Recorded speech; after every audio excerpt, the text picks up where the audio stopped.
Bom, em primeiro lugar, muito obrigado realmente por aceitar o nosso convite aí para bater um papo. Eu tenho feito esse papo de júri já há algumas semanas e nas últimas semanas me veio a ideia de chamar alguns colegas para contar casos inusitados de júri e tal. O Malavasi é um excepcional advogado, um parceiraço, um grande amigo de muito tempo e tem uma passagem extremamente forte, tanto no Tribunal de Justiça do Estado de São Paulo, nos tribunais, de uma forma geral, né, nas suas sustentações orais, sempre muito marcante, muito enfático, mas também tem uma longa história no Tribunal do Júri. E participou de alguns casos muito famosos, inclusive, de júri brasileiro, né? E eu gostaria que você contasse aqui para a gente alguns fatos inusitados, algum júri peculiar, enfim. Fique com a palavra aí, Malavasi, e use dela como sempre faz, de forma muito bem feita. Eu, na verdade, inicialmente, eu gostaria de agradecer o seu convite. Paulo Sérgio é nosso amigo, nosso irmão, companheiro aí dessa trincheira árdua que é a advocacia criminal. Nós sabemos aí os obstáculos que nós temos que enfrentar diuturnamente para suplantar as injustiças levadas a efeito até por todos, né? Por todas as autoridades, muitas vezes usurpando várias funções e, portanto, o advogado está aqui para a garantia do devido processo legal, a garantia da plenitude sobre... Já que estamos falando de júri, não vou falar de ampla defesa, mas sim da plena defesa, conforme estabelece a Carta Maior, e razão pela qual isso o advogado tem função, já é indispensável à administração da justiça, e sobretudo no direito penal num todo, e sobretudo no júri, nós somos efetivamente indispensáveis para essa garantia constitucional, que, aliás, é garantia constitucional às infrações dolosas contra a vida e conexas para o julgamento do povo pelo povo. Razão pela qual eu entendo que a função do advogado fica mais acentuada no Tribunal do Júri por conta de suas nuances, por conta de suas especificidades, muitos falam que é um teatro, mas na verdade pode até ser, mas é um teatro jurídico muito sério, no qual está em jogo a liberdade daquele que nos outorga o instrumento de mandato, e é uma instituição que nós amamos, né, Paulo?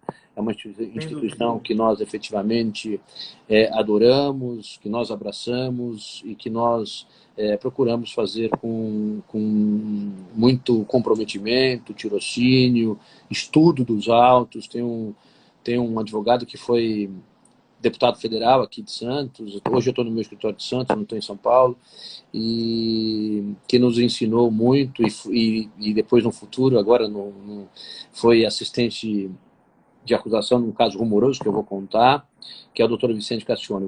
O doutor Vicente Castione, ele dizia, e como diz, não morreu, né, que para que o advogado faça um júri, quer na assistência, quer na defesa, ele tem que conhecer o processo de cabo a rabo, ou seja, ele tem que conhecer o processo da capa do processo. Antigamente os processos eram físicos, né? Mas da capa do processo, hoje não tem mais capa, os processos digitais não tem mais capa, mas eu como sou um pouquinho, nós, né, Paulo, somos um pouquinho mais antigos, na verdade, um pouquinho mais com o DNA, data de nascimento antiga, nós podemos... Como diz um amigo advogado, somos jovens há mais tempo, Malavasi. Exato, somos jovens há mais tempo, exatamente. Então, nós podemos efetivamente dizer que nós temos que conhecer capa a capa do processo, todas as suas certidões, todas as folhas, ou seja, conhecer tudo para que você possa efetivamente exercitar o sacrossanto direito constitucional de defesa na arena da palavra, que é o Tribunal do Júri. A arena da palavra não é a corte togada, mas sim é o Tribunal do Júri, porque você efetivamente tem que expor a sua tese ou as suas teses de uma forma um pouco mais simplória, porque nós já fizemos júris aí nos rincões do Estado e fora dele também, e depende da cultura do local, né? Isso é importante, nós ficarmos atentos, o advogado, sobretudo o advogado, ficar atento, porque o advogado sai em desvantagem. O promotor, ele oficia naquela comarca, ele conhece os jurados, ele sabe como os jurados votam e como os jurados julgam, e assim vai. O advogado não. O advogado faz... Eu pego um júri... Eu fiz muito júri de PM no início da minha carreira. Muitos, mas muitos mesmo. E eu fiz júri nesse estado inteiro. Lá em São Simão, lá em Porto Ferreira. São Simão é uma cidadezinha próxima de Porto Ferreira, pequenininha. Poxa, é um viraleiro, assim, um local pequeno, uma cidade pequena, uma comarca pequena, e o promotor estava ali não sei quantos anos, e, portanto, a desvantagem do advogado é tamanho. E eu tive êxito no júri, porque acho que, na verdade, as provas davam conta da tese sustentada, corroboravam com a tese sustentada pela Defensoria Técnica, por mim, e nós conseguimos demonstrar ao Conselho de Sentença efetivamente o que nós queríamos dentro de um linguajar um pouco mais simples. Na capital é diferente. Na capital, as pessoas são mais... não que tem mais estudo, mas tem mais... A cognição das pessoas na capital de fato, é maior, e razão pela qual a abordagem jurídica pode ser diferenciada, né? Mas, já que o Paulo me pediu para falar de alguns casos pitorescos, teve um caso muito pitoresco no Guarujá, no qual eu defendendo um acusado, e na defesa desse acusado, efetivamente, ele era responsável, e as provas pré-constituídas, não só do inquérito, mas na primeira fase do júri, na fase do indício de acusações, davam conta de que ele não agira em legítima defesa, e o exercício da autodefesa, Paulo, era de legítima defesa. Mas o promotor conseguiu. Não é que eu ganhei o júri. O promotor conseguiu perder o júri. Por que o promotor conseguiu perder o júri? Lá pelas tantas, ele estava na acusação, ele estava... eu não me lembro especificamente, porque faz realmente alguns anos, isso faz muito tempo já, mais de 15 anos, e quando da abordagem técnica, jurídica, da explicação das qualificadoras, salvo o melhor juízo, ele estava confundido a qualificadora objetiva e da qualificadora subjetiva, e eu não costumo, eu tenho uma metodologia diferenciada, eu não costumo pedir a partes. Nada obstante, uma parte seja do jogo, mas quando é preciso, é necessário, e, portanto, nós vamos para cima. E aí, eu pedi uma parte só para dar uma conotação de que a verbalização do Ministério Público estava sendo equivocada à luz da interpretação legal. E aí, Paulo, ele se voltou, o plenário do júri lá,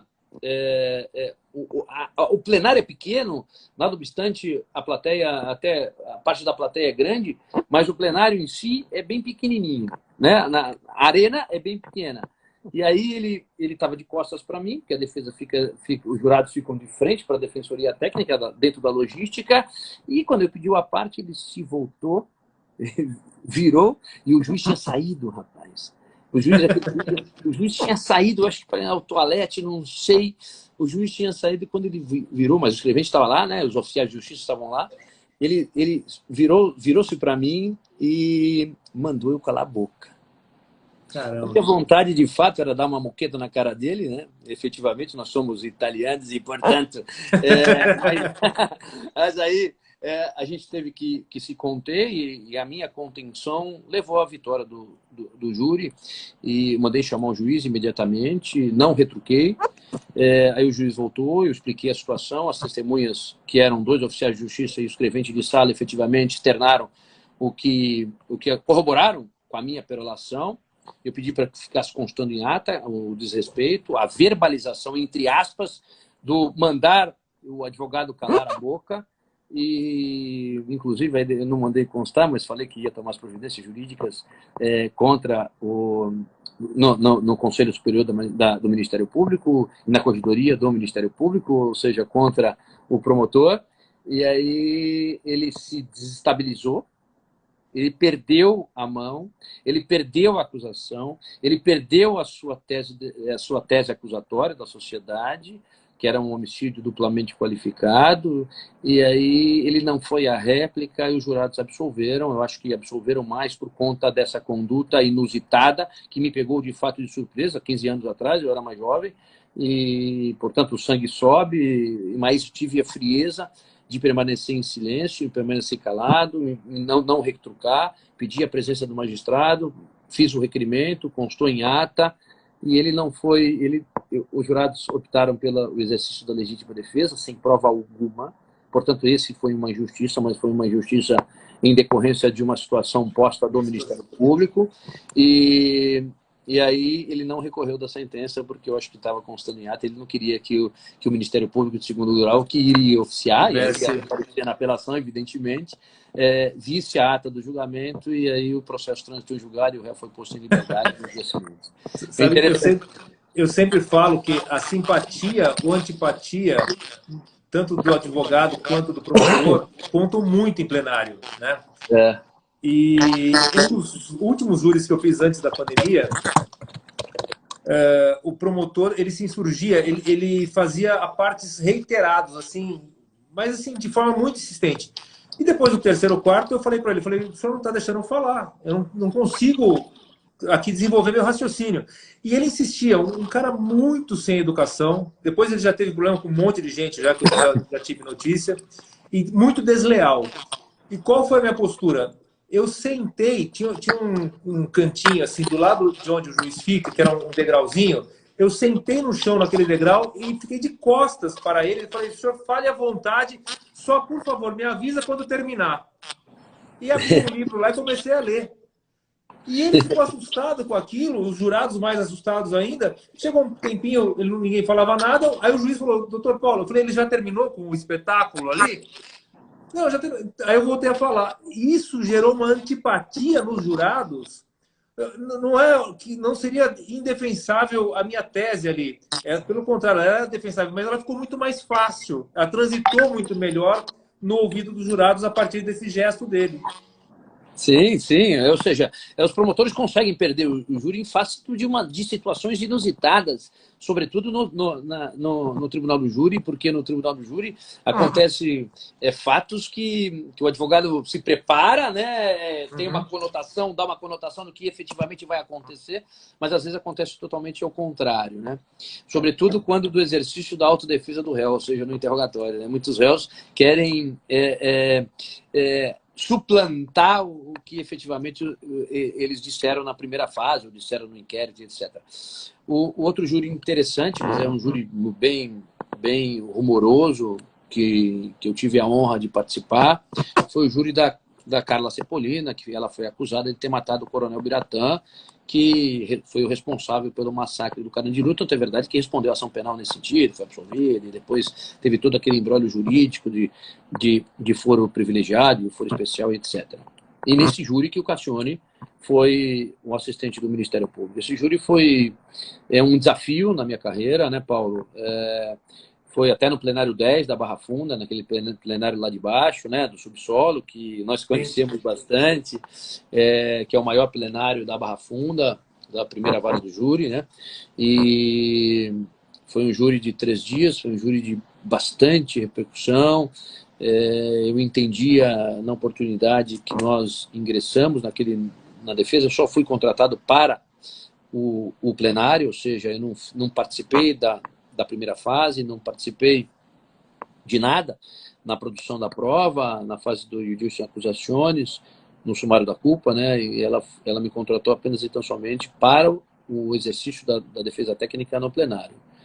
Ela nos ajudou muito, né? Eu fiz o júri com a mãe da Carla, ela nos ajudou muito porque ela é uma pessoa muito inteligente, advogada, e, enfim, formada na USP, etc. E quando do interrogatório dela, ela concatenou bem a verbalização da ré, né? Ou seja, da acusada no momento, e foi um júri muito difícil. Todavia conseguimos demonstrar ao conselho de sentença a imprestabilidade da prova e, sobretudo, na análise da ordem cronológica dos fatos à luz dos laudos do entranhado nos autos. Por quê? Porque a cronologia, desde do chamamento do carro do cadáver, eu até me lembro, né, foi em 2012, salvo o melhor juízo, esse júri, e me lembro que as folhas 9 tinham um documento que dava conta do horário do chamamento do carro do cadáver, e aí eu fui fazendo, dentro da expertise dos espertos, ou seja, dentro dos laudos, né, da análise dos laudos, eu consegui demonstrar ao conselho de sentença que na hora da morte ela não se encontrava no interior do apartamento local dos fatos, onde a vítima foi efetivamente alvejada com um disparo de arma de fogo no abdômen.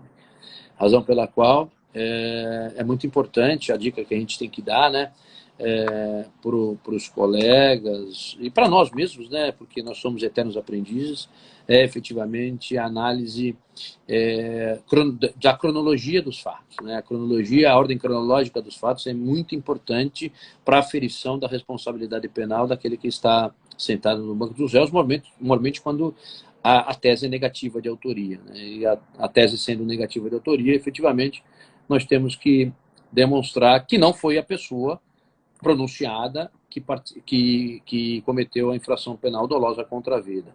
E aí nós conseguimos nesse júri, depois de tantas testemunhas, depois autoridades policiais, ou seja, os delegados foram ouvidos em plenário,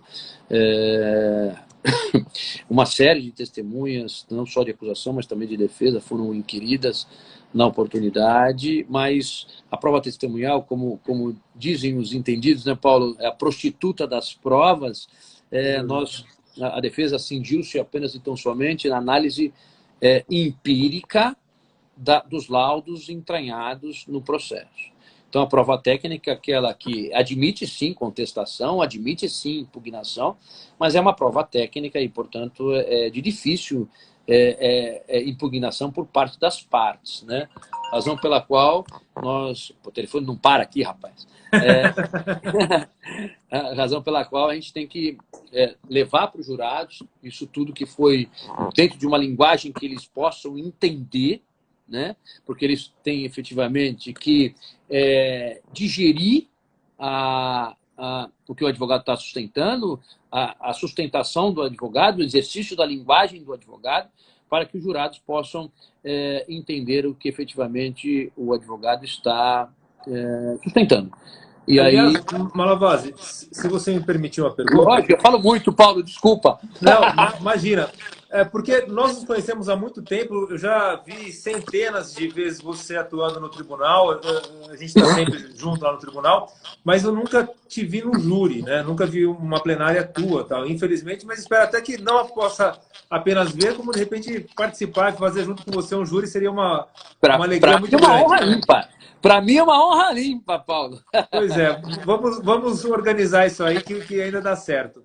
Mas eu tenho você, assim, uma característica tua no Tribunal de Justiça, em especial, que é onde eu já te vi centenas de vezes, você adota um linguajar mais formal, aliás, em alguns pontos até bastante formal, né? É uma característica sua, isso de fala e de postura no tribunal. Sim. No júri, eu imagino que você não consiga manter essa mesma linha, né? Não. Como é o Malavasi no plenário? Por favor. Vamos lá, vamos dividir. Como você colocou, de fato, eu tenho, não porque quero, mas aí eu acho que foi um estilo criado desde os tempos que eu era estagiário, desde 1989, e, portanto... Mas nós temos a mesma idade, viu? Você acabou de entregar aí que nós temos a mesma idade. Então, nós, de fato, quando você fala para desembargadores ou para os ministros, de fato, eu tenho para mim, né, que a linguagem há de ser mais técnica, né? A formalidade há de ser não deixada de lado, ou seja, o linguajar realmente tem que ser mais rebuscado.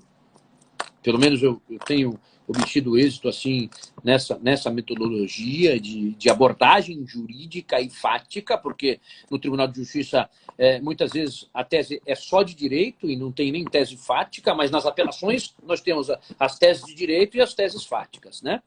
O meritum causa. Razão pela qual a abordagem é mais técnica, é mais formal. No Tribunal do Júri não pode ser, né? Eu comecei até falando nisso, né, Paulo?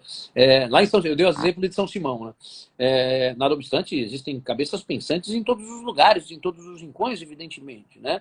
Pessoas muito mais inteligentes que nós outros que estamos falando. Razão pela qual, mas muitas vezes a pessoa é mais simples, os jurados é mais simples. E aí nós temos que é adotar uma linguagem mais simplória, uma linguagem que eu possa transmitir o que efetivamente eu estou passando. O jurado não vai entender o que seria o laudo necroscópico, né? O jurado não vai entender uma balística de forma profunda. Então, nós temos que simplificar o tecnicismo de um laudo de medicina legal, sobretudo de medicina legal, porque o corpo do homicídio consumado, os tratadistas dizem o seguinte, né? O corpo fala, mesmo morto, através do laudo necroscópico. Portanto, da análise do laudo necroscópico, com as suas especificidades, com as suas nuances, com a sua própria linguagem, que é até difícil para nós, que estudamos medicina legal, que temos aí todas as obras de medicina legal, é muito difícil, efetivamente, o entendimento da região occipital, por exemplo. Né? A região occipital, aprendi tanto que foram tantos tiros aqui na região occipital e tantas... Infelizmente, né, não me vanglorio isso, não quero nada disso, mas, infelizmente, a gente acaba adotando e entendendo efetivamente as linguagens técnicas. Mas aí eu não vou falar, olha, o tiro foi na região occipital. Não, aí eu vou ter que mostrar para os jurados, numa linguagem simples, numa linguagem simplória, o que efetivamente é a região cujo laudo necroscópico está estabelecendo, né? Para que nós possamos efetivamente, dentro de uma linguagem mais sossegada, dentro de uma linguagem mais tranquila, dentro de um exercício de linguagem mais simples, demonstrar ao conselho de sentença o que efetivamente o que nós queremos, para que eles entendam o recado que nós queremos dar. Né, Paulo? Porque senão, se você vai dentro de uma formalidade, os caras não vão entender, bolhufas. Perfeito. Sabe que eu acho que a gente tem que... A gente tem um ideal, né? Mas eu acho que aí o plenário, e a gente que roda muito o Brasil inteiro fazendo plenário e tal, você tem que entender a linguagem local, entender os costumes e quem são aqueles jurados, a formação de cada um dos jurados. Porque muitas vezes a gente se depara com pessoas muito simples no conselho de sentença. Outras vezes, nem tanto. Eu me lembro de um conselho de sentença que eu tinha ali, eu acho que dos 7 jurados, pelo menos 5 ou 6 com formação universitária. Eu me lembro que tinham 2 médicos da cidade, ou engenheiro, tinha lá um pessoal. E o promotor de justiça, que assim como eu também não era da cidade, ambos fomos para lá para fazer essa plenária, eu acho que ele foi assim, muito preparado, por ser uma cidade pequena, do interior, lá no fundo do estado de São Paulo. Ele começou a falar de um jeito que eu sabia que ele não falava daquele jeito. Por exemplo, ele falava assim, então quer dizer que qualquer um que chega aqui pega o revólver e já não sei o quê, e depois a cidade vai bater palma para esse cara? E falou exatamente isso. E os jurados arregalaram o olho com aquilo. E quando foi a minha vez de falar, eu falei, olha, eu gostaria de pedir desculpas, porque eu senti vergonha alheia. Porque alguém quando chegou aqui e falou revólver e falou Parma para vocês, está imaginando que está falando com capial. E eu sei que estamos diante de médicos, engenheiros. Porra, detonou, cara. Ele voltou para a réplica só para se aplicar. Tentando falar que não, ele era simples, que ele usava aquela linguagem. Aqui, ó. Certa vez, você fez me lembrar, Paulo, é que hoje eu tive uma manhã tão atribulada, rapaz, que o meu estagiário falou, olha, você tem a live meio-dia, eu até tinha esquecido, confesso. Não pela menos importância, né? Porque realmente eu tive uma manhã muito complicada. E olha só, você falando isso, eu tive um júri na região de Ribeirão Preto, júri de PM também. Eu não me lembro efetivamente a comarca, faz tantos anos isso, mas eu me lembro do promotor, que depois ele ficou com meu amigo, fomos tomar até uma cervejinha juntos e depois até hoje nós temos amizade. Ele no júri, ele tinha uma barriguinha e ele foi assim com um lenço, como se estivesse doente, aí mancando, e aí mancava com uma dificuldade quando ele levantava da cadeira para abordagem jurídica da acusação. E depois do júri, Paulo, e ele levou esse júri, viu? Ele ganhou. E depois do júri, Paulo, sabe o que aconteceu? O promotor, o rapariga, ele me sai andando normalmente, jogou fora o lenço, vamos tomar cerveja, Malavaz, vamos tomar cerveja, Malavaz. Eu falei, que acusação, você até a mim eu caí, rapaz. Nunca mais faça isso. Então, realmente o Tribunal do Júri, a gente está brincando, mas tem algumas situações inusitadíssimas que você, fora da abordagem técnica, fora da abordagem jurídica, fora do conhecimento jurídico, às vezes o júri ele é pitoresco. Aqui em São Vicente, os mais antigos, não sei se o pessoal aqui que está assistindo sabe disso, eu vi que tem um delegado aqui, um delegado de polícia ícone, o doutor Artacho, ele conhece esse advogado que ele já faleceu, depois ele foi vereador em São Vicente, depois foi vereador, se elegeu vereador em registro, ali no Vale do Ribeira, e ele... Gabriel Teixeira, o nome dele é Gabriel Teixeira. Ele era um advogado que de direito não sabia nada, mas, Paulo, ele não perdia júri. Ele tinha uma sacada, ele tinha um veio para o negócio. Ele falava assim, quando, jurados, a tese da acusação, jurados, aquele trovão trovejou, mas, jurados, não choveu. Ou seja, a tese da acusação em nada é a mesma coisa. Ele acabava com a tese ministerial, mas aí tinha umas coisas até mais graves. Ele falava assim, jurados, na barquinha da mamãe, todo mundo quer entrar, mas no remo do papai ninguém quer pegar. Ele era muito louco. Ele era muito louco. Lembrei disso agora, rapaz. Você falando dessa situação diferenciada, inusitada, então, quer dizer, o que eu quero lhes dizer? Quero lhes dizer o seguinte, muitas vezes, para um êxito do Tribunal do Júri, muitas vezes não é só o conhecimento técnico-jurídico, não é só o conhecimento da lei, não é só o conhecimento da jurisprudência, não é só o conhecimento da doutrina, não é só conhecer a Constituição Federal, não é somente também conhecer o fato, que isso eu tenho que passar, que nós temos que estudar profundamente todas as questões, não só as questões fáticas postas na ação penal, mas também o direito posto e o direito a ser interpretado e aplicado na questão técnica sustentada pela parte, evidentemente. Senão, a gente pode chover no molhado, né? Então, mas também no júri tem um outro lado da moeda. Tem uma sacada incontinente, tem uma espiritualidade diferenciada. Nossa, eu tenho um CD de uma defesa, na verdade é parte de uma defesa de Valdir Troncoso Pérez, que para mim eu fui príncipe do Tribunal do Júri, e, portanto, o ícone do Tribunal do Júri. O Valdir era uma pessoa diferenciada, nasceu para aquilo, e, portanto, o filho dele é desembargador do Tribunal de Justiça de São Paulo, da área civil, né? Não sei se uma privado. É privado? Direito privado? Então, portanto... Aliás, não, público, ele é direito público. Tá. Então, Moacir Troncoso Pérez, né?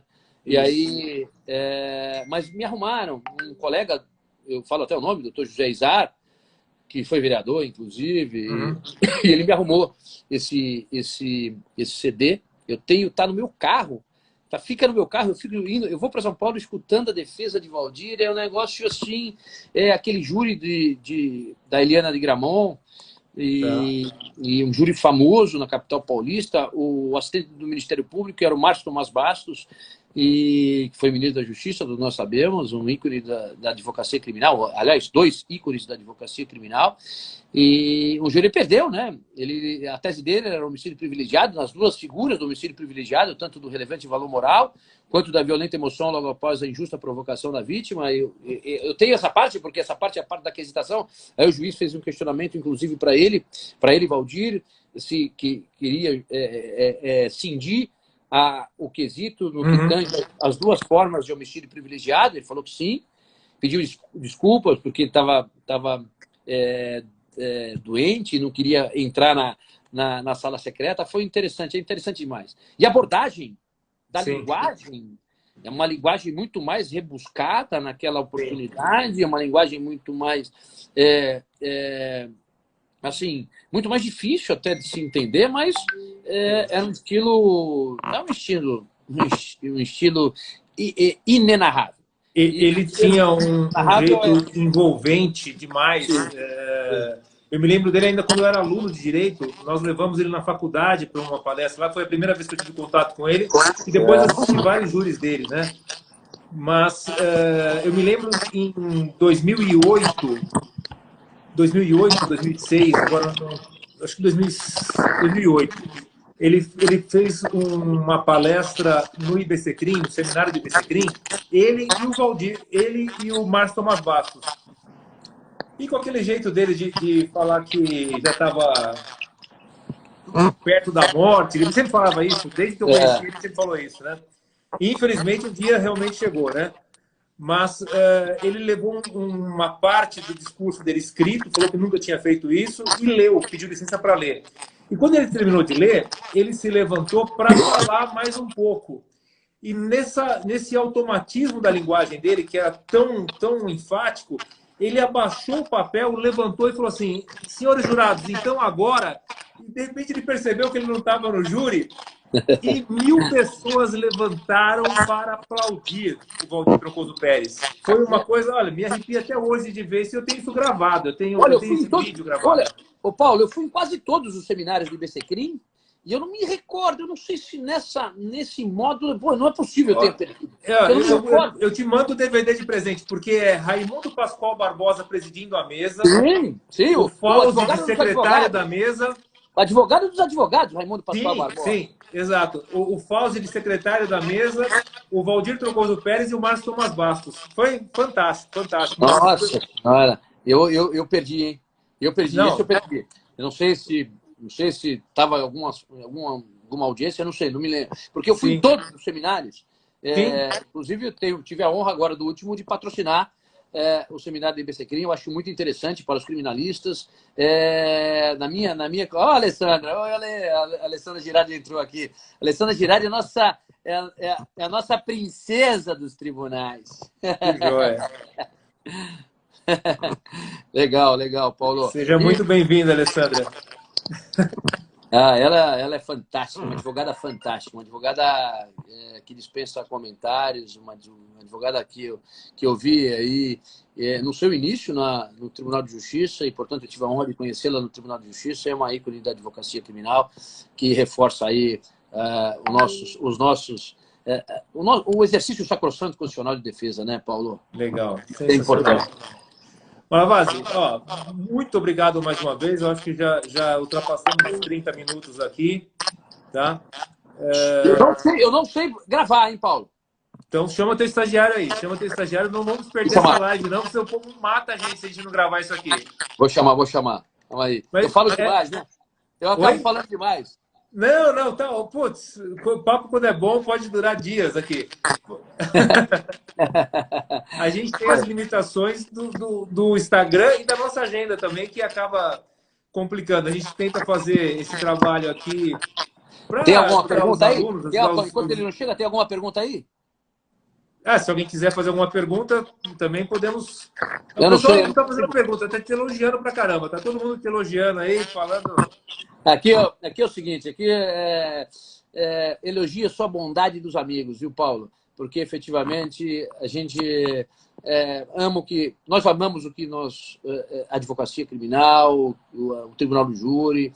Eu tenho feito muito mais sustentações orais do que plenárias, né? Sobretudo agora na pandemia. Na semana passada, eu tinha um júri em Itanhaém.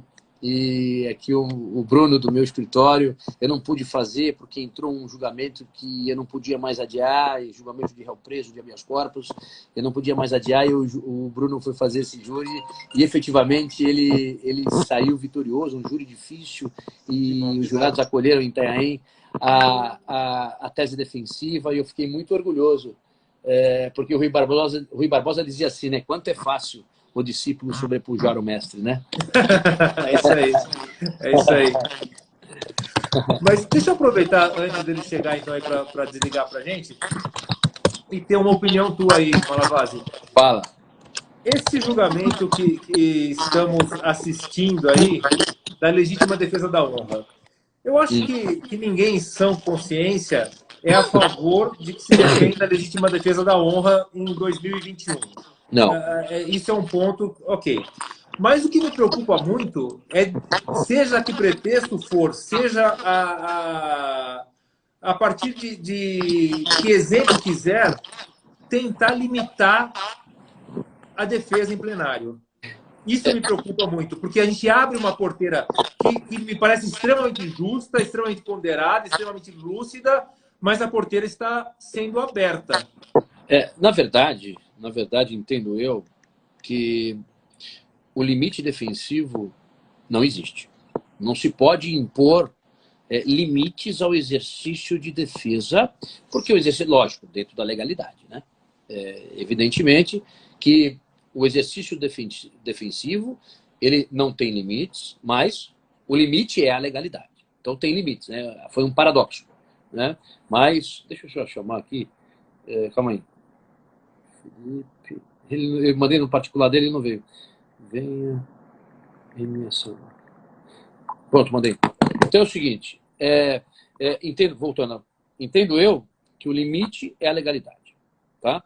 Impor a proibição de sustentar, evidentemente, nos dias atuais, a legítima defesa da honra, eu não vou dizer a você e a vocês todos que efetivamente eu nunca sustentei legítima defesa da honra. Já sustentei sim, em tipos penais, em acusações de lesão corporal lá atrás. Isso lá em 92, 93, 94, 95.